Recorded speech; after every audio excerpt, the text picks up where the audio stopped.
America once saw Charles Kuralt as the most trusted storyteller in the nation, a man whose warm voice and gentle presence brought comfort into living rooms for decades.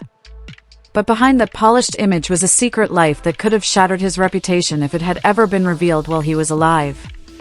For 29 years, Kuralt sent nearly $600,000 to another woman while his wife remained at home, unaware of the double life he was leading. He bought land in Montana, paid college tuition, and even signed letters as pop to children who were not his own.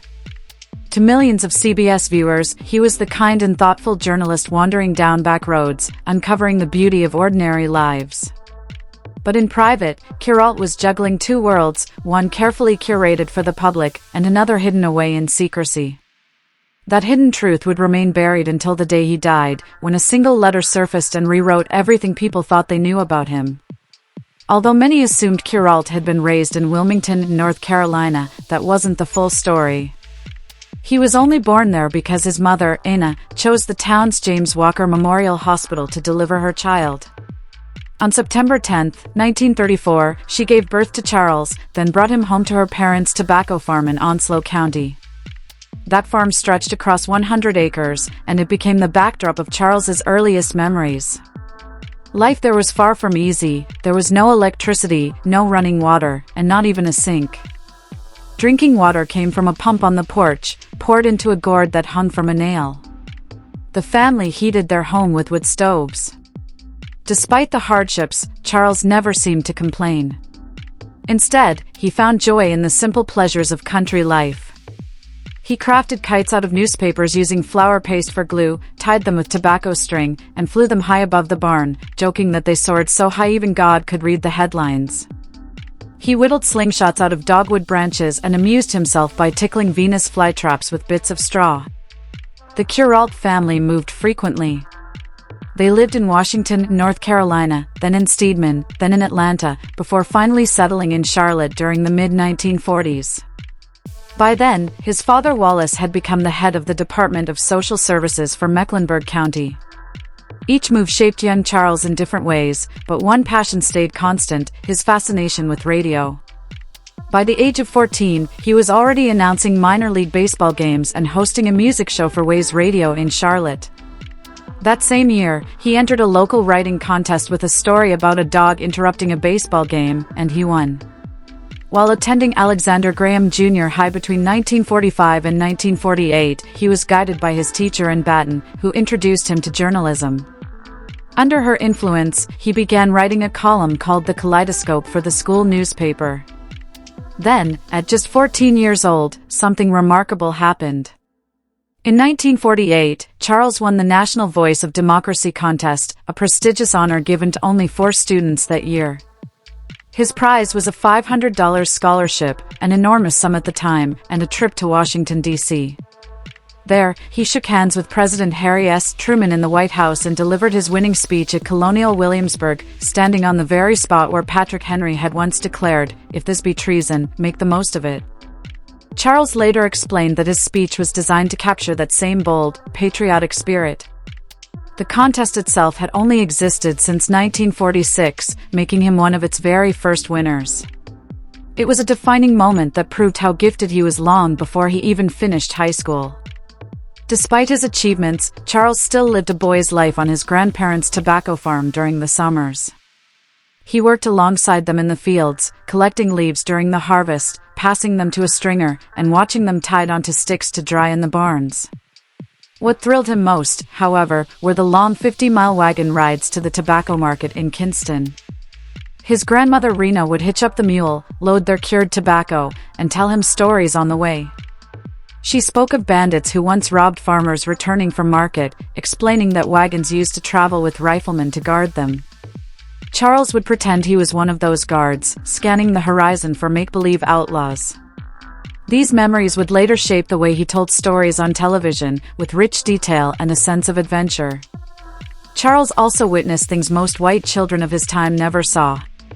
Growing up in the segregated South, he attended all-white schools, but he could not ignore the injustices around him. In Charlotte, the local black newspaper, the Charlotte Messenger, reported on police officers beating people in the streets. His father's work as a social worker exposed him to even more inequality. These experiences stayed with him. Though he would never use his television platform for overt political preaching, he always made sure his stories gave voice to the overlooked and the forgotten. It was his quiet way of standing up. At Central High School between 1948 and 1951, Kuralt was already making a name for himself. Known as the most talented writer in the school, he was voted most likely to succeed in 1951. But he wasn't just successful in name. By then, he had already lived an extraordinary teenage life. At 14, he had become a radio announcer, won the Voice of Democracy contest, shaken hands with a U.S. president, and earned $500 in scholarship money, which would equal more than $5,000 today. He edited the school newspaper with such skill that professional journalists in Charlotte began taking notice of him. In 1951, Charles entered the University of North Carolina at Chapel Hill, where he majored in history while continuing to pursue journalism. His workload was staggering. He worked at local radio stations like WNC and WCHL, covered football and basketball games, produced radio documentaries, and still excelled in his classes. He joined the St. Anthony Hall Literary Fraternity, proving that his interests stretched beyond reporting. He was also deeply engaged in literature and intellectual life. Classmates marveled at his ability to juggle so much at once. He could write a script, record it, and then walk into a history exam without missing a beat. By 1953, when he was just 19, Charles was back at Ways Radio in Charlotte, this time in a professional capacity. His broadcasts impressed audiences immediately. While other announcers recited statistics in clipped voices, Charles spoke as if he were sitting in a living room, sharing his story with friends. Listeners called in to praise him, and station managers were stunned that he was still a teenager. He had something rare, a calm, conversational style that made people feel understood. By 1954, he had become editor of the Daily Tar Heel, the student newspaper. There, he proved he wasn't afraid to confront difficult issues. He published fiery editorials denouncing racial segregation, knowing full well the backlash he would receive. Critics accused him of being a communist, and even state politicians hurled insults at him.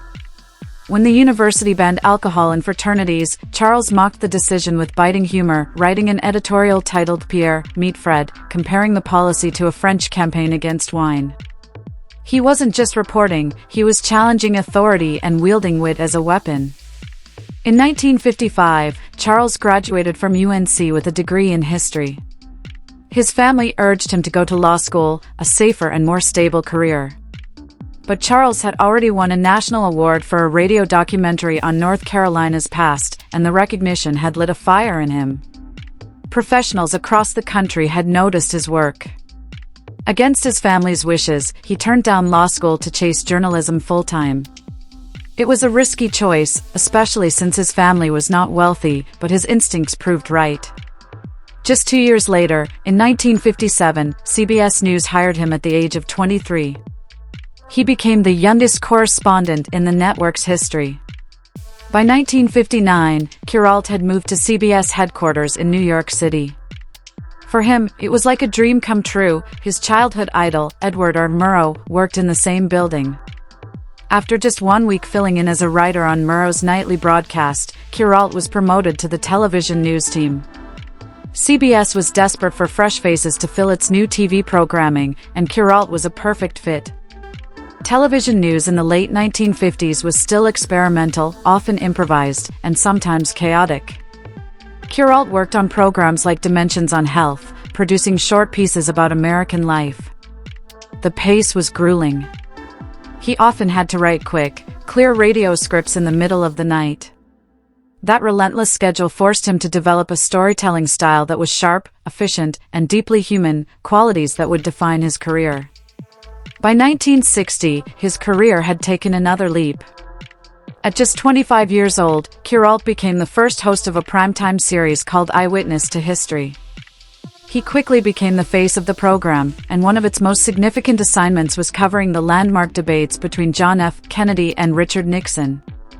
Those debates transformed television forever, drawing an astonishing 77 million viewers, more than 60% of the adult population in America. Variety magazine praised Kuralt, describing him as young, poised, and commanding, with none of the forced dramatics that plagued other broadcasters. People felt they could trust him. The irony was that even as he covered one of the most important political events in modern history, he was still teaching himself how to handle television. In 1961, CBS gave him an even greater challenge.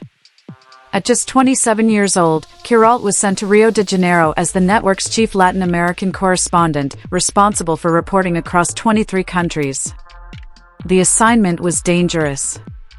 He found himself in the middle of revolutions, riots, and collapsing governments. One misstep could have meant disaster. Yet, Kuralt delivered steady, composed reports, proving he could cover chaos without losing his calm. He remained in that role until October 1962, during the Cuban Missile Crisis, when tensions in the region reached terrifying new heights.